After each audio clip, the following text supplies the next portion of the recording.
बिस्मिल्लाहिर्रहमानिर्रहीम। अस्सलामु अलैकुम। I am Mohammad Wasim Saqib, your chemistry teacher. बेटा आज हमने एनएमडी कैट का लेक्चर नंबर 16 डिस्कस करना है। तो आइए चलते हैं बोर्ड की तरफ।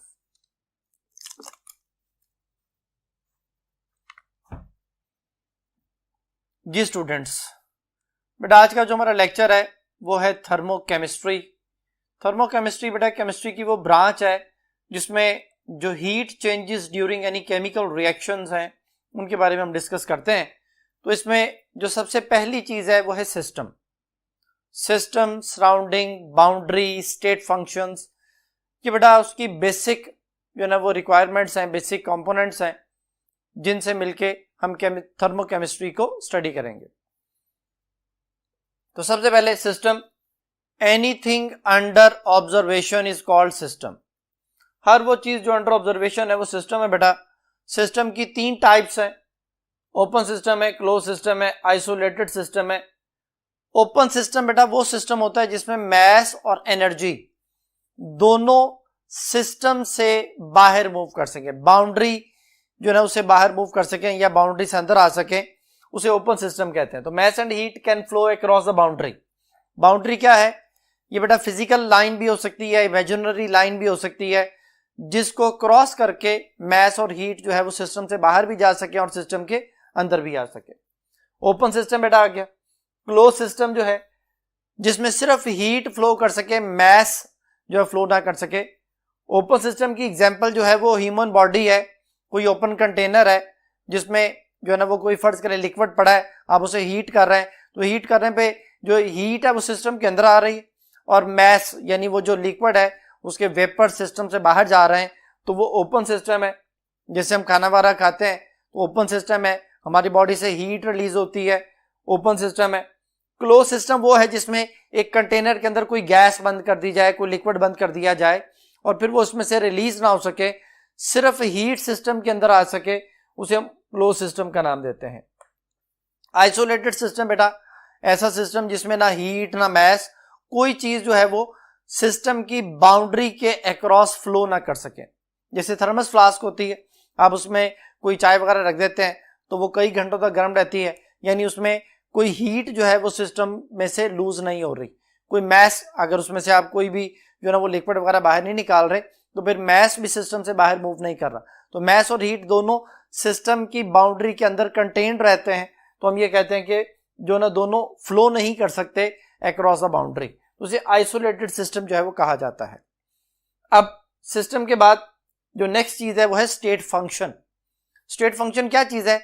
स्टेट फंक्शन बेटा वो जो है ना वो पैरामीटर है जो कि किसी भी सिस्टम की स्टेट को डिफाइन कर रहा होता है, इसलिए स्टेट फंक्शन कहलाता है। It is macroscopic property of the system और ये हमेशा इनिशियल और फाइनल वैल्यू पे डिपेंड कर रहा होता है, यानी इसकी एग्जैक्ट वैल्यू हम कभी भी मेजर नहीं कर सकते, हम हमेशा इसकी इनिशियल और फाइनल स्टेट के दरमियान डिफरेंस फाइंड आउट करते हैं। तो चूंकि डिफरेंस फाइंड आउट करते हैं इसलिए बेटा इनमें हर एक के साथ डेल्टा यानी चेंज का साइन जो है वो मेंशन किया जाता है। ये बेटा पाथ पे डिपेंड नहीं करता, मतलब अगर फर्ज करें कि आपने किसी भी सिस्टम का टेम्परेचर बढ़ाना है तो टेम्परेचर बढ़ाने के लिए आप उसमें हीट उसे प्रोवाइड करें, एक पाथ, और दूसरा पाथ यह है कि आप उस पर प्रेशर बढ़ा दें। प्रेशर बढ़ाने से जो है ना वो मॉलिक्यूल्स एक दूसरे के करीब आते हैं, उनकी काइनेटिक एनर्जी बढ़ती है, काइनेटिक एनर्जी बढ़ती है तो फिर उनकी ऑटोमेटिकली टेम्परेचर भी इंक्रीज होती है। तो फिर टेम्परेचर बढ़ाने के दो तरीके, यानी टेम्परेचर बढ़ाना है जैसे मर्जी बढ़ाएं, पाथ पे डिपेंड नहीं कर रहा बल्कि इनिशियल फाइनल स्टेट पे डिपेंड कर रहा है। तो बेटा temperature, pressure, volume, entropy, delta S जो है वो एंट्रोपी है। एंट्रोपी क्या होती है? एंट्रोपी है measurement of the disorderness of the system. किसी भी सिस्टम को कितना डिसऑर्डर किया गया वो उसकी बेटा एंट्रोपी कहलाती है। बच्चों को समझाने के लिए हम कहते हैं कि जी आइस में वाटर मॉलिक्यूल ज्यादा अरेंज्ड है, ज्यादा ऑर्डर्ड है, तो उसकी एंट्रोपी कम है। जैसे ही आइस मेल्ट होती है, लिक्विड में चेंज होती है, एंट्रोपी थोड़ी ज्यादा होगी क्योंकि रैंडमनेस बढ़ गई, डिसऑर्डरनेस बढ़ गई। और फिर जब आप लिक्विड को हीट करके स्टीम में या वेपर्स में कन्वर्ट करते हैं तो एंट्रोपी मजीद ज्यादा हो जाती है। तो यू कैन से दैट कि गैसियस स्टेट में एंट्रोपी ज्यादा होती है, लिक्विड में उससे कम और सॉलिड में सबसे कम होती है। और फिर डेल्टा ई है, इंटरनल एनर्जी है, sum of all energies is called internal energy, ये भी एक स्टेट फंक्शन है। डेल्टा एच एंथैल्पी है, amount of heat at constant pressure is called enthalpy. तो ये बेटा ये सारे स्टेट फंक्शंस हैं, लेकिन जो स्टेट फंक्शन नहीं है वो कौन से हैं? Mass, heat, energy, work. ये बेटा वो चार चीजें हैं जो कि जो ना वो स्टेट फंक्शन नहीं है, ये हमेशा कांस्टेंट्स रहती हैं, इनके लॉ ऑफ कंजर्वेशन बने हुए हैं, कांस्टेंट लॉ जिन्हें बोलते हैं, मतलब इनमें कोई चेंज नहीं आता। तो ये चार चीजें हैं जो स्टेट फंक्शन नहीं है, बाकी इनके अलावा ये जो सारी चीजें मैंने लिखी हैं ये स्टेट फंक्शन में आती हैं। अब बेटा नेक्स्ट जो कॉन्सेप्ट है बेसिकली जिस चीज से ये चैप्टर रिलेटेड है वो है हीट चेंज। तो दो तरह के रिएक्शन जो है वो हम केमिस्ट्री में पढ़ते हैं, एक एक्सोथर्मिक प्रोसेस या एक्सोथर्मिक रिएक्शन होते हैं और एक एंडोथर्मिक रिएक्शन या एंडोथर्मिक प्रोसेस होते हैं। अब होता क्या है, एक्सोथर्मिक में हीट रिलीज होती है, exo for exit, therm for heat, heat release हो रही है। एक्सोथर्मिक मीन हीट उसमें से सिस्टम से बाहर निकल रही है। जो चीज भी सिस्टम से बाहर निकलेगी उसे हमेशा नेगेटिव कंसिडर किया जाएगा। हीट जो है ना वो माइनस हो रही है तो इट मींस हीट सिस्टम से बाहर निकल रही है। जो चीज सिस्टम के अंदर आएगी वो हमेशा पॉजिटिव कंसिडर होगी। तो एंडोथर्मिक में जो डेल्टा एच है वो पॉजिटिव कंसिडर किया जाता है। तो हम उसको ग्राफ से समझते हैं। जो एक्सोथर्मिक है उसमें एंथैल्पी ऑफ द रिएक्टेंट जो है ये हमेशा हाई होगी, एनर्जी ऑफ द रिएक्टेंट हमेशा ज्यादा होगी, प्रोडक्ट की एनर्जी हमेशा कम होगी। और एंडोथर्मिक में रिएक्टेंट लो एनर्जी पे होंगे, उनकी एंथैल्पी कम होगी और प्रोडक्ट की एंथैल्पी जो है वो ज्यादा होगी। तो यहां पे मेंशन किया हुआ मैंने कि प्रोडक्ट की एंथैल्पी ज्यादा है रिएक्टेंट से, यहां पे मेंशन किया हुआ है कि रिएक्टेंट की एंथैल्पी ज्यादा है प्रोडक्ट से।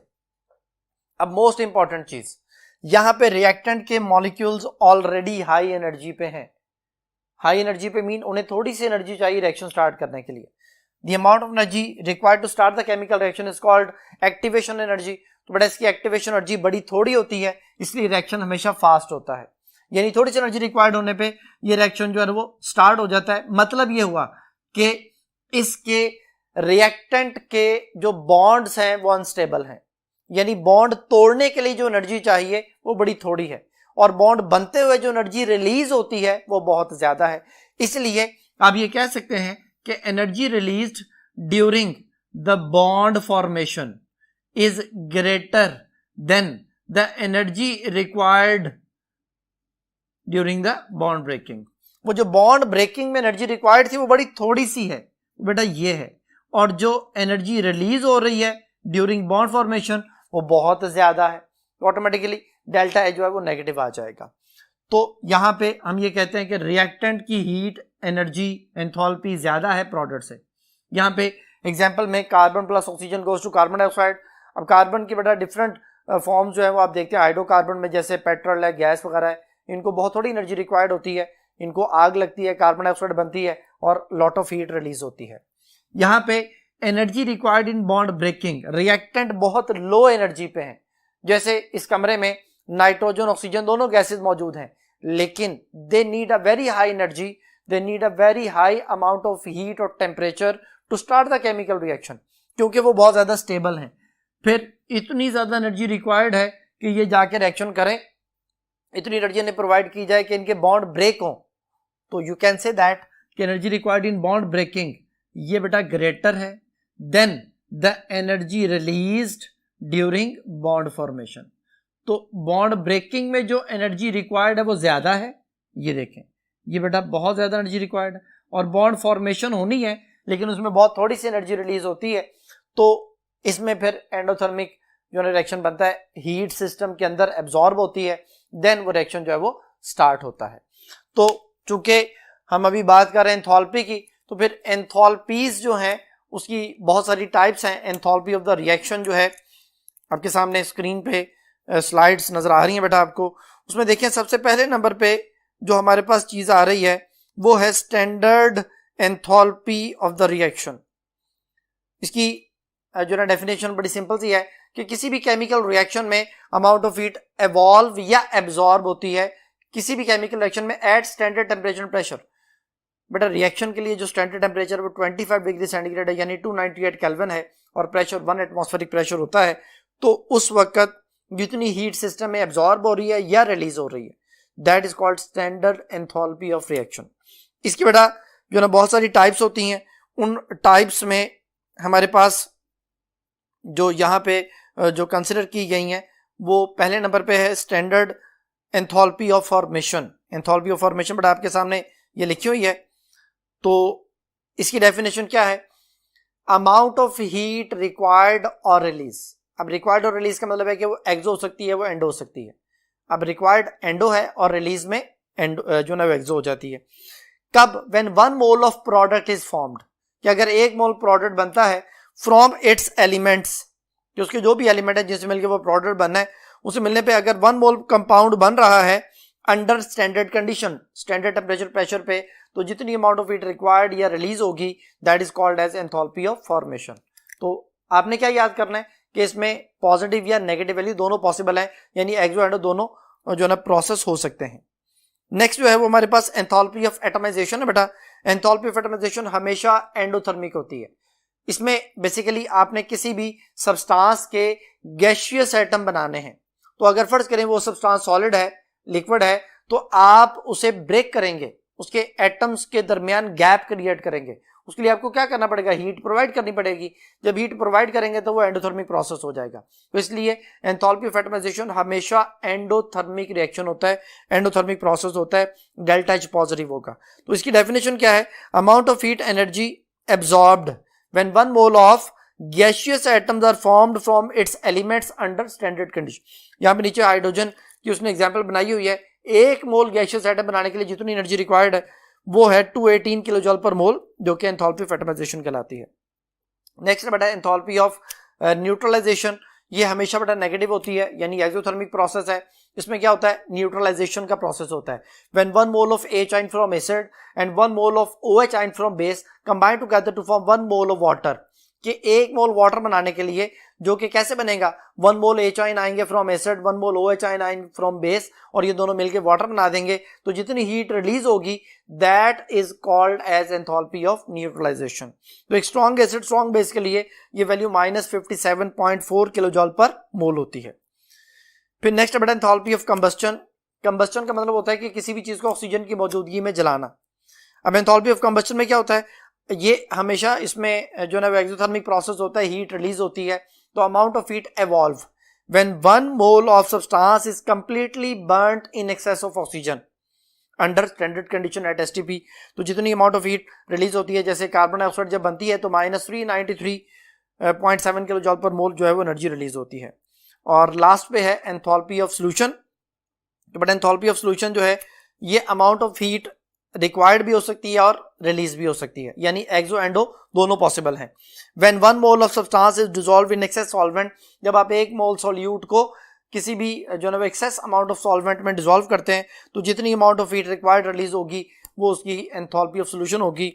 जो यहाँ पे अमोनियम क्लोराइड के लिए उसने एंडोथर्मिक प्रोसेस बताया हुआ 16.2 किलो जूल पर मोल जो है वो एनर्जी रिलीज होती है।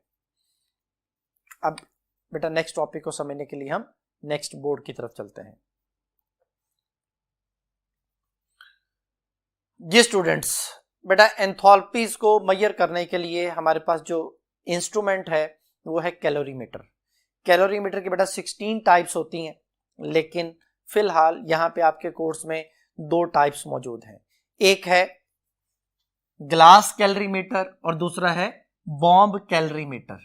तो ग्लास कैलोरीमीटर जो है वो एंथैल्पी ऑफ न्यूट्रलाइजेशन को मेजर करने के लिए होता है बेटा, और इसका जो फार्मूला है डेल्टा HN या equal to Q, Q heat है, ये भी हीट ही है, MS delta T। M is the mass, वो जो रिएक्टेंट्स है उनका टोटल मैस कितना बनेगा, और S is a specific heat, delta T जो है वो टेम्परेचर है बेटा।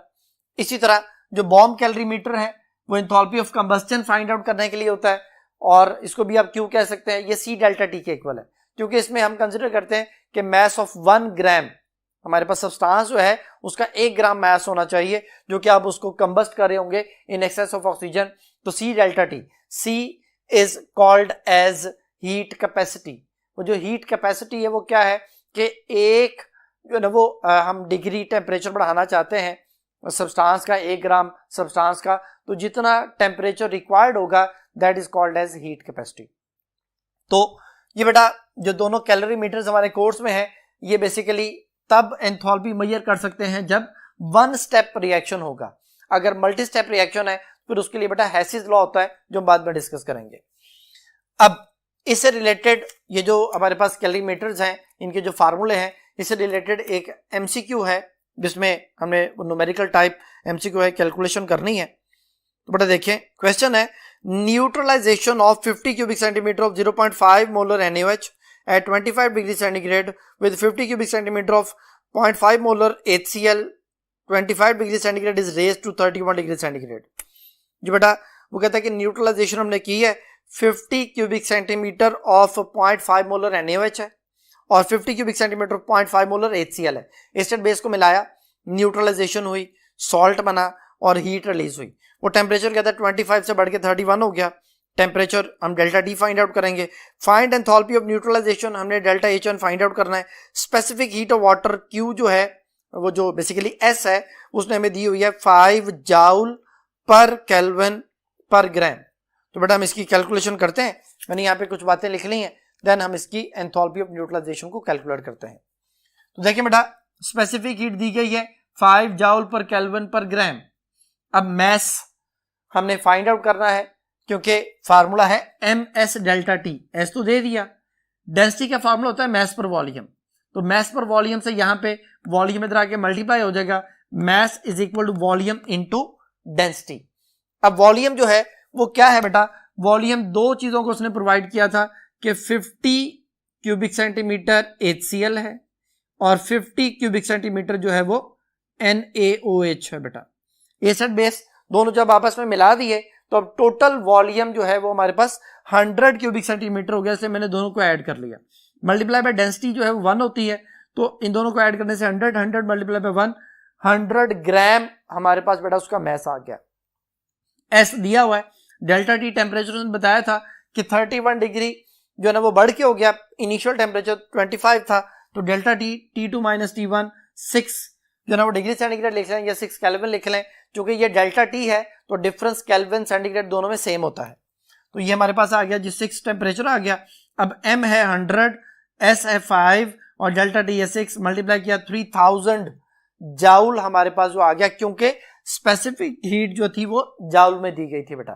तो फिर इस जाउल को किलो जॉल में कन्वर्ट करेंगे तो 1000 पे डिवाइड करेंगे तो 3 किलो जॉल हमारे पास जो है वो इसकी हीट की वैल्यू आ गई। अब हम आते हैं जिसने हमें प्रोवाइड किया था कि 50 क्यूबिक सेंटीमीटर HCl था 0.5 और NaOH भी था 0.5, दोनों 0.5 मोलर थे। मोलैरिटी दोनों की 0.5 है और उसके 50 क्यूबिक सेंटीमीटर है, लिख दिया मैंने 50 क्यूबिक सेंटीमीटर 0.5 मोलर सोल्यूशन। अब हमने इसको, ये तो 0.5 मोलर सोल्यूशन के 50 क्यूबिक सेंटीमीटर है, तो अगर ये 1000 क्यूबिक सेंटीमीटर होता तो क्या होना था, उसके लिए फिर M1V1 M2V2 1000 वॉल्यूम हम बनाना चाहते हैं। उस वक्त मोलैरिटी क्या होगी, अभी उसकी मोलैरिटी 0.5 है, 0.5 मोलर है और वॉल्यूम है 50 क्यूबिक सेंटीमीटर। तो फिर उसकी मोलैरिटी फाइंड आउट करने के लिए हमने ये 1000 इधर आके डिवाइड किया, 1000 डिवाइड हुआ, आंसर हमारे पास 0.025 मोलर आ गया। ये आ गई मोलैरिटी। अब मोलैरिटी आ चुकी है यानी इतने मोलर सोल्यूशन है हमारे पास, ये वाली वैल्यू जो है वो आ चुकी है। तो अब हम इसे किलो जॉल पर मोल में कन्वर्ट करेंगे, यानी इस जो ना मोल्स पे डिवाइड करेंगे तो हमारे पास किलो जॉल पर मोल वैल्यू आ जाएगी।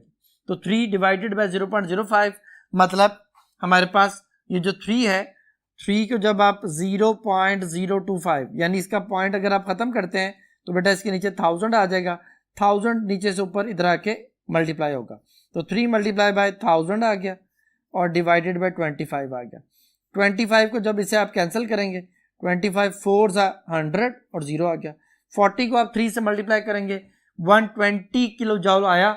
माइनस साइन इसलिए लगाया कि एंथैल्पी ऑफ न्यूट्रलाइजेशन जो है वो हमेशा माइनस में होती है, तो इसका आंसर जो है वो -120 किलो जॉल पर मोल जो है वो इसकी एंथैल्पी ऑफ न्यूट्रलाइजेशन हमने कैलकुलेट की बेटा। तो पहली ऑप्शन -125 किलो जॉल है, किलो जॉल पर मोल है, बीटा ऑप्शन -130 किलो जॉल पर मोल है, चार्ली ऑप्शन -120 किलो जॉल पर मोल है, डेल्टा ऑप्शन -135 किलो जॉल पर मोल है। तो इसका आंसर बेटा चार्ली ऑप्शन होगा। नेक्स्ट क्वेश्चन जो है बेटा हाइड्राजीन N2H4 जो कि रॉकेट फ्यूल है, it burn in oxygen to give nitrogen. कहता है ये ऐसे ऑक्सीजन की मौजूदगी में हमने जलाया तो नाइट्रोजन गैस मिली एंड वाटर मिला। इक्वेशन बेटा उसने दे दी है 1 gram of N2H4 is burn in bomb calorimeter. उसका 1 ग्राम हमने लिया और उसे जो है ना बॉम्ब कैलोमीटर के अंदर बर्न किया and increase of temperature recorded is 4 degree. Temperature बढ़ गया 4 डिग्री तक। इनिशियल फाइनली बताया डेल्टा टी बताया डायरेक्ट, वो बेटा 4 आ गया। The heat capacity of the calorimeter is 5 kilo joule पर केल्विन पर ग्राम। अब बेटा टेम्परेचर जो है ना वो उसने हमें डेल्टा टी दे दिया है और उसने उसकी हीट कैपेसिटी भी दे दी है। तो हीट कैपेसिटी ये है जो कि उसने हमें प्रोवाइड की है 5 और डेल्टा टी जो है बेटा 4 है, तो दोनों को मल्टीप्लाई किया तो 20 किलो जूल आया क्योंकि हीट कैपेसिटी किलो जूल में दी गई थी। तो ये बेटा हमारे पास बन गया 20 किलो जूल। लेकिन अभी हमने इसको पर मोल में कन्वर्ट करना है। अब पर मोल में कन्वर्ट करने के लिए क्या करेंगे, हमारे पास जो 1 ग्राम ऑफ हाइड्राजीन जो उसने हमें दिया हुआ है, 1 ग्राम ऑफ हाइड्राजीन में इतनी वैल्यू निकल रही है 20 किलो जूल बस पर ग्राम आप इसे कह लें क्योंकि ये 1 ग्राम हाइड्राजीन के लिए है। तो अगर 1 मोल के लिए फाइंड आउट करना चाहते हैं तो बेटा इसको हम मल्टीप्लाई करेंगे 1 मोल के अमाउंट से। अब 1 ग्राम के लिए तो ये आ चुकी है, 1 ग्राम के लिए आ चुकी है। अब हाइड्राजीन जो है वो N2H4 है। N2H4 का मतलब है 2 नाइट्रोजन है, एक नाइट्रोजन का मास जो है वो 14 है, 14 मल्टीप्लाई बाय 2 28, 28 प्लस 4 32। 1 ग्राम के लिए इतनी है, तो बेटा 32 ग्राम के लिए कितनी होगी, इस 20 किलो जूल को आप 32 से मल्टीप्लाई कर लेंगे। 32 को 2 से मल्टीप्लाई करें 64, 20 से मल्टीप्लाई करेंगे तो 640 किलो जूल आ जाएगी हमारे पास 1 मोल के लिए। और माइनस साइन हम इसके साथ लगाएंगे क्योंकि एंथैल्पी ऑफ कंबस्टन भी हमेशा नेगेटिव होती है, एक्सोथर्मिक होती है।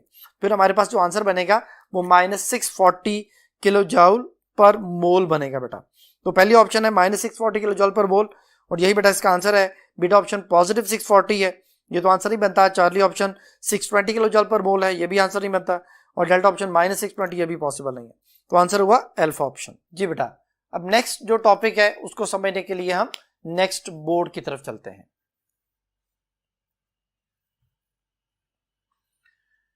जी स्टूडेंट्स, बेटा नेक्स्ट टॉपिक है फर्स्ट लॉ ऑफ थर्मोडायनेमिक्स, जिसको आप जानते हैं कि it is another form of law of conservation of energy. Law of conservation of energy क्या होती है कि energy can not be created not be destroyed but can be change from one form to another form. Energy को आप ना बना सकते हैं ना खत्म कर सकते हैं, एक शक्ल से दूसरी शक्ल में चेंज कर सकते हैं।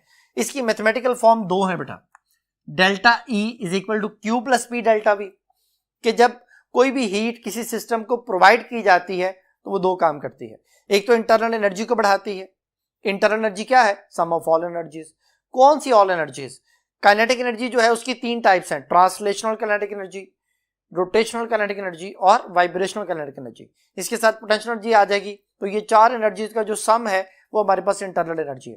एक तो टेम्परेचर, जब आप किसी भी सिस्टम को हीट प्रोवाइड करते हैं तो उसका बेसिकली इंटरनल एनर्जी बढ़ रही होती है, प्लस वर्क डन होता है। वर्क डन का जो फार्मूला है वो होता है फोर्स इंटू डिस्प्लेसमेंट।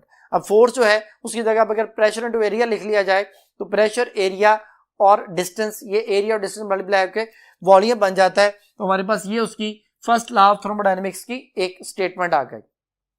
और ये बेटा उसकी सेकंड स्टेटमेंट आ गई Q minus P delta we.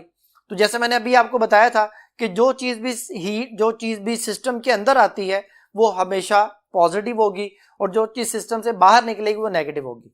यानी ये जो है ये वर्क डन बाय सिस्टम है और ये वर्क डन ऑन सिस्टम है। तो ऑन सिस्टम यानी सिस्टम के अंदर वर्क आ रहा है इसलिए पॉजिटिव है, और वर्क डन सिस्टम से बाहर जा रहा है, बाहर वर्किंग हो रही है, तो फिर work done by the system है जो कि नेगेटिव होता है। तो ये नेगेटिव वैल्यू आ गई, ये पॉजिटिव वैल्यू आ गई। अगर मैं वॉल्यूम को कांस्टेंट कर दूं, अगर वॉल्यूम कांस्टेंट होता है तो डेल्टा वी 0 हो जाएगा, यानी चेंज इन वॉल्यूम नहीं आएगा, वॉल्यूम फिक्स हो गया।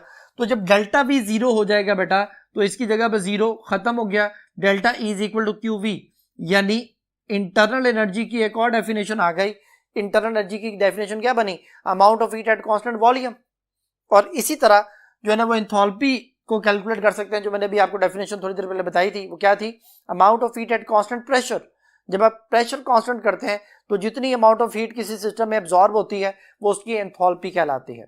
अब कांस्टेंट प्रेशर के लिए पिस्टन हमेशा मूवेबल रखा जाता है और कांस्टेंट वॉल्यूम के लिए पिस्टन को फिक्स किया जाता है। तो जब पिस्टन मूवेबल होगा तो ऑटोमेटिकली वो ज्यादा वॉल्यूम जो है ना वो उसके अंदर हीट ज्यादा आ सकेगी, ज्यादा वॉल्यूम ऑक्यूपाई करेगा सिस्टम, ज्यादा हीट को अपने अंदर एब्जॉर्ब कर सकेगा। इसीलिए एंथैल्पी जो हमारे पास है यानी amount of heat at constant pressure जो है वो ज्यादा होगी एट कांस्टेंट वॉल्यूम के, क्योंकि कांस्टेंट वॉल्यूम में वॉल्यूम फिक्स हो गया, अब उसके अंदर जितनी भी हीट आनी थी वो आ चुकी, लेकिन कांस्टेंट प्रेशर में पिस्टन मूवेबल था। तो इसी वजह से मैंने ये दो रिलेशन लिखे हैं कि amount of heat at constant pressure amount of heat at constant volume से ज्यादा है, यानी ये चीज डेल्टा एच के इक्वल है, तो डेल्टा एच ज्यादा होगी इंटरनल एनर्जी से। इसी तरह एंथैल्पी का जो एक रिलेशन है delta H is equal to delta E plus P delta V, तो आप जानते हैं कि P V is equal to N R T है। अगर बेटा वॉल्यूम में डेल्टा है तो नंबर ऑफ मोल्स में भी डेल्टा, जो कि आप जो ना पढ़ के आते हैं एवोगैड्रोस लॉ में कि वॉल्यूम डायरेक्टली प्रोपोर्शनल है नंबर ऑफ मोल्स के। अगर नंबर ऑफ मोल्स चेंज होते हैं तो वॉल्यूम ऑटोमेटिकली चेंज हो जाता है। तो P V is equal to N R T, P delta V की जगह पे डेल्टा एन आर टी ये हमारे पास आ गया। यानी यहां से आप कैलकुलेट कर सकते हैं delta H minus delta E is equal to delta N R T. तो यहां पे अगर कोई इक्वेशन में प्रोवाइड की जाएगी तो उसका डेल्टा एन फाइंड आउट किया जाएगा। डेल्टा एन क्या चीज है? Number of moles of product minus number of mole of reactant. तो यहां पुट करके आप उसका ये रिलेशन फाइंड आउट कर सकते हैं। तो ये बन गया हमारे पास फर्स्ट लॉ ऑफ थर्मोडायनेमिक्स। अब यहाँ पे जो उसने कुछ बातें जो उसमें स्लाइड में भी मेंशन की हैं, स्लाइड बेटा आपके सामने है, उस स्लाइड में देखें आप, साइन ऑफ डेल्टा एच जो है ये बेटा स्लाइड्स हैं। तो इसमें दो चीजें मेंशन की गई हैं, हीट क्यू और वर्क डब्ल्यू। तो हीट के बारे में तो मैं आपको बता चुका हूं कि ये एनर्जी है, स्टेट फंक्शन नहीं होती और रैंडम फॉर्म ऑफ एनर्जी है। जब टेम्परेचर में चेंज आता है तब हीट सिस्टम के अंदर या सिस्टम से बाहर मूव कर सकती है, यानी ये पाथ डिपेंडेंट पैरामीटर है। पाथ चेंज करेंगे ऑटोमेटिकली इसकी वैल्यू चेंज होगी। इसके यूनिट जो है वो जाउल है, किलो जाउल है, कैलोरीज होती हैं। और पॉजिटिव तब होती है जब हीट सिस्टम के अंदर ऐड हो रही होती है और नेगेटिव तब होती है जब हीट सिस्टम से बाहर जा रही होती है। इसी तरह वर्क डन है, वर्क डन के लिए भी आप जाउल यूज करते हैं इन ऐसे सिस्टम।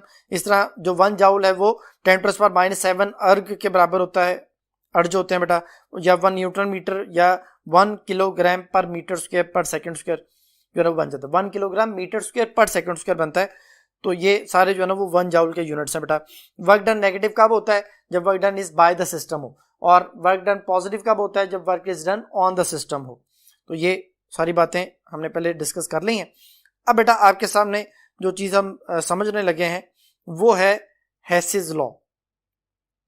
हेसिस लॉ क्या चीज है बेटा? हेसिस लॉ बेटा उन तमाम रिएक्शंस पे अप्लाई होता है जिनकी एंथैल्पी आप डायरेक्टली मेजर नहीं कर सकते। जैसे कार्बन टेट्राक्लोराइड है, वो डायरेक्टली प्रिपेयर नहीं होता तो डायरेक्टली उसकी एंथैल्पी मेजर भी नहीं होती। इसी तरह आप लैब के अंदर कार्बन मोनोऑक्साइड प्रिपेयर नहीं कर सकते तो कार्बन मोनोऑक्साइड की जो एंथैल्पी ऑफ फॉर्मेशन है वो कैलकुलेट करने के लिए हमें हेसिस लॉ की जरूरत पड़ती है। बोरिक एनहाइड्राइड है, वो डायरेक्टली प्रिपेयर नहीं होता, हमें उसकी एंथैल्पी की जो नो मेजर करने के लिए हमें उसे मैथमेटिकली कैलकुलेट करना पड़ता है। देन वी नीड हेसिस लॉ, क्योंकि वो कैलोरीमीटर से फाइंड आउट नहीं हो रहा। कैलोरीमीटर तो 1 स्टेप रिएक्शन के लिए बेसिकली यूज हो रहा था, तो ये ज्यादा नंबर ऑफ स्टेप्स वाले रिएक्शन है, फिर इनकी एंथैल्पी को मेजर करने के लिए हम हेसिस लॉ का सहारा लेते हैं। हेसिस लॉ क्या कहता है? हेसिस लॉ कहता है कि अगर एक प्रोसेस डायरेक्टली जो है ना वो परफॉर्म किया जा सकता है तो उसमें जितनी भी हीट चेंज होगी वो इक्वल होगी अगर आप उसे किसी सेकेंड रूट के जरिए प्रिपेयर करते हैं। यानी ए से डी पे आप जा रहे हैं, कोई हीट चेंज आ रहा है डेल्टा एच, आप पहले ए से बी में जाते हैं, बी से सी में जाते हैं, सी से डी में जाते हैं, तो बेटा ये जो जितनी हीट चेंजेस है इन सब को अगर सम अप करेंगे तो वो डायरेक्ट स्टेप की हीट के बराबर होगी and that is called as Hess's law. इसको अगर साइक्लिक वे में लिखा जाए तो समेशन ऑफ डेल्टा एच यानी इन सब का सम अप किया जाए तो ये इधर आगे माइनस होगा, टोटल आंसर 0 आ जाएगा। तो समेशन ऑफ जो एंथैल्पी चेंज है फॉर अ साइक्लिक प्रोसेस ये हमेशा 0 के इक्वल होता है। अब बेटा है क्या चीज? इसकी मदद से आप एंथैल्पी चेंज मेजर कर सकते हैं किसी 1 स्टेप रिएक्शन के लिए भी और मल्टी स्टेप रिएक्शन के लिए भी। और इसकी मदद से आप enthalpy of combustion, enthalpy of formation और वो एंथैल्पी जो डायरेक्टली मेजर नहीं होती उनको कैलकुलेट कर सकते हैं। और मोस्ट इंपॉर्टेंट जो चीज है वो है लैटिस एनर्जी को आप आसानी से कैलकुलेट कर सकते हैं। अब लैटिस एनर्जी को कैलकुलेट करने के लिए हमारे पास जो चीज है, जो इसकी एप्लीकेशन है हेसिस लॉ की, वो है बॉर्न हैबर साइकिल। लेकिन बॉर्न हैबर साइकिल को समझने से पहले हम इससे रिलेटेड जो है वो एमसीक्यू को देखते हैं बेटा। हेसिस लॉ से रिलेटेड एमसीक्यू जो है वो आपके सामने बेटा। By applying Hess's law calculate the enthalpy change for the formation of an aqua solution of ammonium chloride from ammonia gas and HCl। कहते हैं हेसिस लॉ को अप्लाई करें तो कैलकुलेट करें एंथैल्पी चेंज को जो कि aqua solution of ammonium chloride के लिए जो कि अमोनिया और HCl के मिलने से बनता है। The result for the various reaction and pressure are as follows. बेटा उसने जो रिजल्ट्स हैं उसने डेल्टा H प्रोवाइड किए हुए हैं। NH3 को वाटर में डिसॉल्व करें, अमोनिया का एक्वा सॉल्यूशन बन गया, उसकी डेल्टा H वैल्यू दी हुई है -35.16 है बेटा।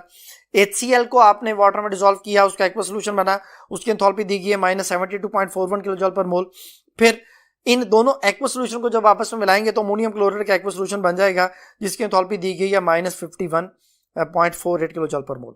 अब एक तो है डायरेक्ट प्रोसेस और एक है इनडायरेक्ट प्रोसेस। तो बेसिकली यहाँ पे जो है ना वो ये तीनों चीजें एक ही स्टेप का हिस्सा है। मतलब कि पहले अमोनिया का एक्वा सॉल्यूशन बना, HCl का एक्वा सॉल्यूशन बना, फिर उन दोनों को आपने मिला दिया। इसमें डायरेक्ट इनडायरेक्ट तो दिया नहीं गया, ये तो सारे एक स्टेप वाइज चल रहे हैं, सीरीज में चल रहे हैं। तो हम इन सब की जो एंथैल्पीज को जमा कर लेंगे तो हमारे पास टोटल अमोनियम क्लोराइड के एक्वा सॉल्यूशन की एंथैल्पी आ जाएगी।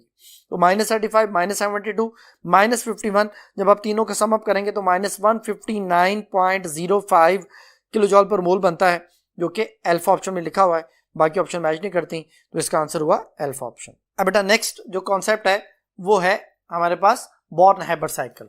बॉर्न-हैबर साइकिल क्या है? बॉर्न-हैबर साइकिल की मदद से हम सोडियम क्लोराइड की लैटिस एनर्जी या किसी भी सॉल्ट की लैटिस एनर्जी को कैलकुलेट कर सकते हैं। अब होता क्या है कि इसमें सोडियम सॉलिड है, क्लोरीन गैस है।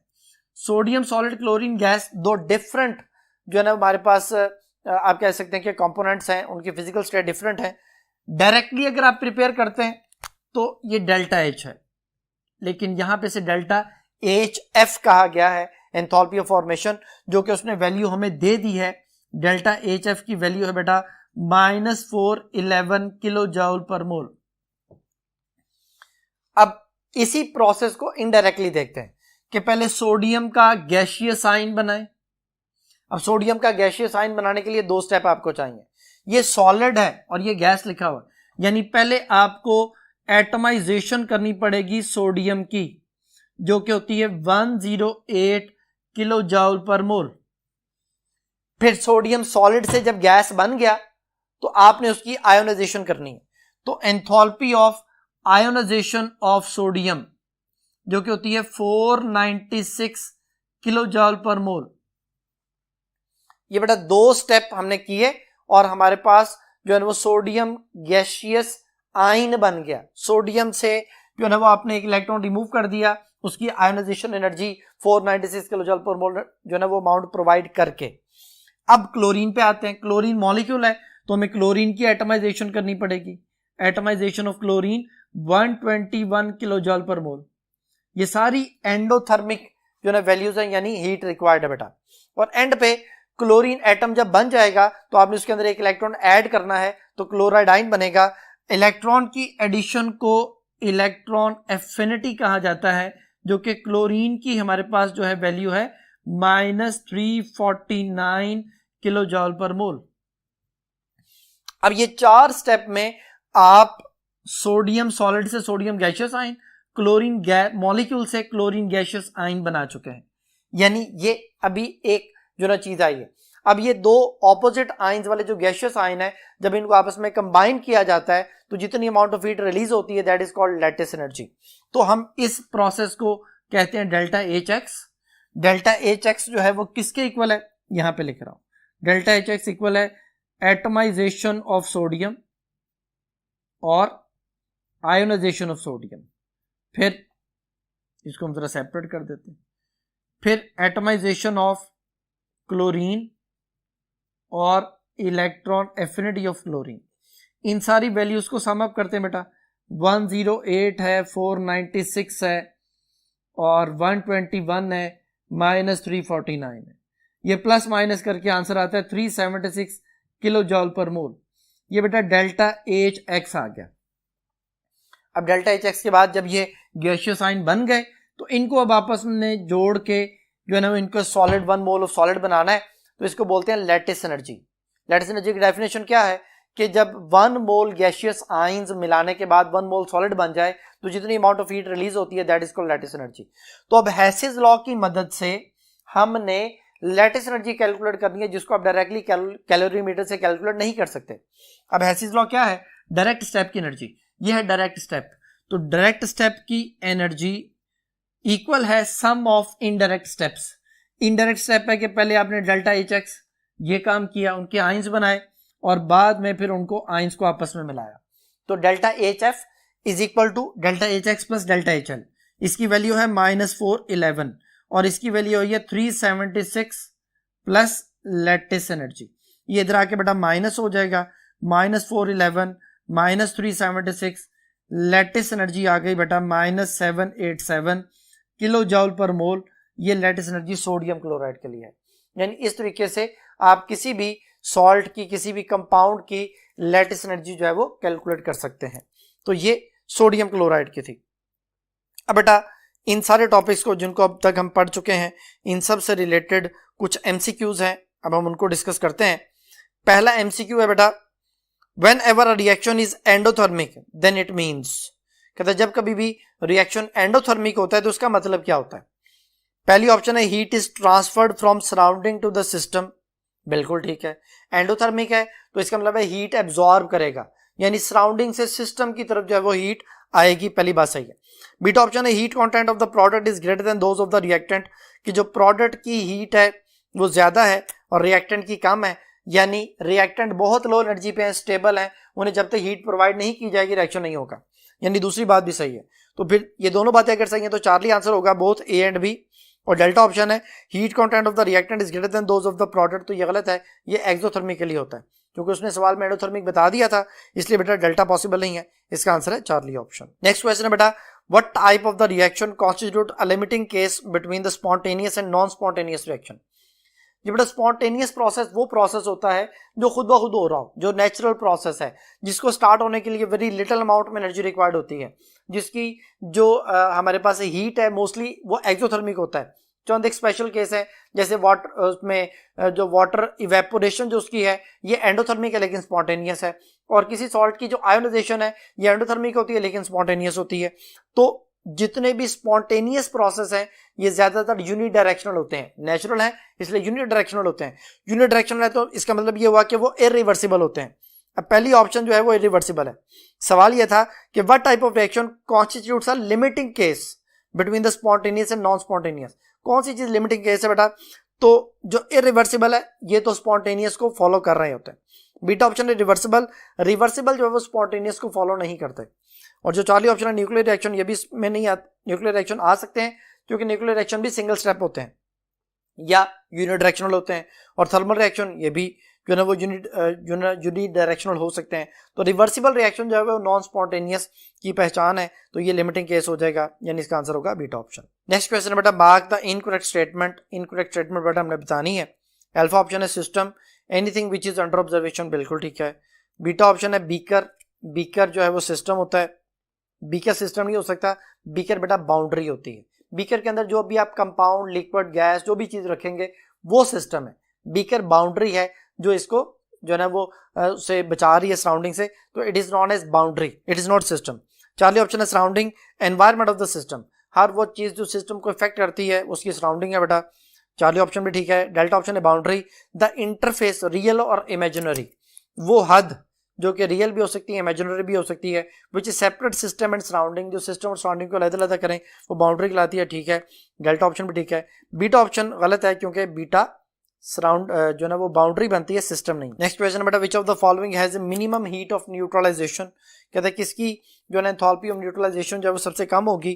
तो बेटा जिस केस में वीक एसिड वीक बेस बनेंगे उसकी एंथैल्पी ऑफ न्यूट्रलाइजेशन सबसे कम होगी। पहली ऑप्शन जो अमोनियम हाइड्रोक्साइड और एसिटिक एसिड है, वीक बेस है अमोनियम हाइड्रोक्साइड और वीक एसिड है एसिटिक एसिड, तो इसी में जो है ना वो ये आंसर बन सकता है। लेकिन बीटा ऑप्शन को देखें, KOH और HNO3 है, स्ट्रॉन्ग बेस स्ट्रॉन्ग एसिड है, इसमें तो हीट ज्यादा रिलीज होगी।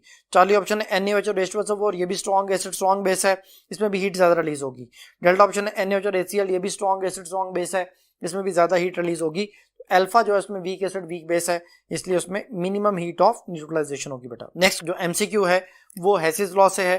If a chemical change take place by several different routes, the overall energy change is the same regardless of the route by which the chemical change occur, provided the initial and final conditions are the same. ये वही वाला concept है कि अगर एक जो reaction है, एक प्रोसेस जो है, केमिकल चेंज जो है वो एक से ज्यादा स्टेप में हो सकती है, तो जो ओवरऑल एनर्जी चेंज है वो दोनों में, दोनों तरफ से सेम रहेगी, चाहे वो सिंगल स्टेप में हो जाए या वो डिफरेंट जो है स्टेप्स में जो है कंप्लीट हो रहा हो, दोनों में टोटल एनर्जी चेंज जो है वो सेम रहना है. This is in accordance to, ये किसकी डेफिनेशन है? ये हेसिस लॉ की है. पहली ऑप्शन है law of mass action, beta option है हेसिस लॉ, ये इसका आंसर बेटा. चार्ली ऑप्शन जाउल्स लॉ है, delta option first law of thermodynamics है, तो इसका आंसर हुआ बीटा ऑप्शन. नेक्स्ट क्वेश्चन बेटा एंथैल्पी ऑफ फॉर्मेशन के हवाले से है. एंथैल्पी ऑफ फॉर्मेशन की डेफिनेशन अभी थोड़ी देर पहले आपको बताई थी. 1 मोल ऑफ कंपाउंड के लिए जितनी हीट रिक्वायर्ड या रिलीज होती है वो एंथैल्पी ऑफ फॉर्मेशन होती है. Enthalpy of formation for 1 mole of carbon dioxide is 200 kilo joule per mole. कहते हैं कार्बन डाइऑक्साइड के लिए कि 1 मोल के लिए जो एंथैल्पी ऑफ फॉर्मेशन है वो 200 किलो जूल पर मोल है बेटा. What will be enthalpy of the combustion for 3 gram of carbon. Carbon के अगर 3 ग्राम हो तो क्या होगा? देखिए बेटा, carbon plus oxygen goes to carbon dioxide, heat release हो रही है या हीट रिक्वायर्ड है 200 किलो जूल पर मोल. ये 1 मोल के लिए है बेटा. अभी यहां पे अगर आप इसको देखें, कार्बन डाइऑक्साइड का 1 मोल बनाने के लिए कार्बन के 12 ग्राम, क्योंकि ये 1 मोल है, 1 मोल में 12 ग्राम. अब 12 ग्राम से 200 किलो जूल एनर्जी रिलीज होती है, तो कहता है 3 ग्राम से क्या होगा? 12 से 200 है तो 3 आएगा कैसे? अगर आप इसको 4 पे डिवाइड करें तो इसको भी 4 पे डिवाइड करना पड़ेगा, तो ये हमारे पास आ जाएगा 3 ग्राम और ये आ जाएगा 50 किलो जूल. तो फिर इसका मतलब ये हुआ कि 3 ग्राम कार्बन की कंबस्टन से जो एनर्जी रिलीज होनी है वो 50 किलो जूल जो है वो रिलीज होगी. तो पहली ऑप्शन है 100 kilo joule, beta option 50 kilo joule है बेटा, चार्ली ऑप्शन 200 किलो जूल है, डेल्टा ऑप्शन 400 किलो जूल है, तो आंसर हुआ बीटा ऑप्शन. लास्ट क्वेश्चन है बेटा, एमसीक्यू है. 1 joule is equivalent to dash calories. 1 joule कितने कैलोरीज के इक्वल है? तो बेटा जूल जो है वो हमारे पास एक बड़ा यूनिट है, कैलोरी छोटा यूनिट है. तो पहली ऑप्शन है 8.14, बीटा ऑप्शन है 41.84, चार्ली ऑप्शन है 1/4.184 और डेल्टा ऑप्शन है 4.184. तो 1 joule is equal to 4.184 calories के इक्वल है बेटा. ये था बेटा आज का टॉपिक. उम्मीद है कि आपको ये सारी बातें समझ आ गई होंगी. नेक्स्ट टॉपिक तक के लिए अल्लाह हाफिज.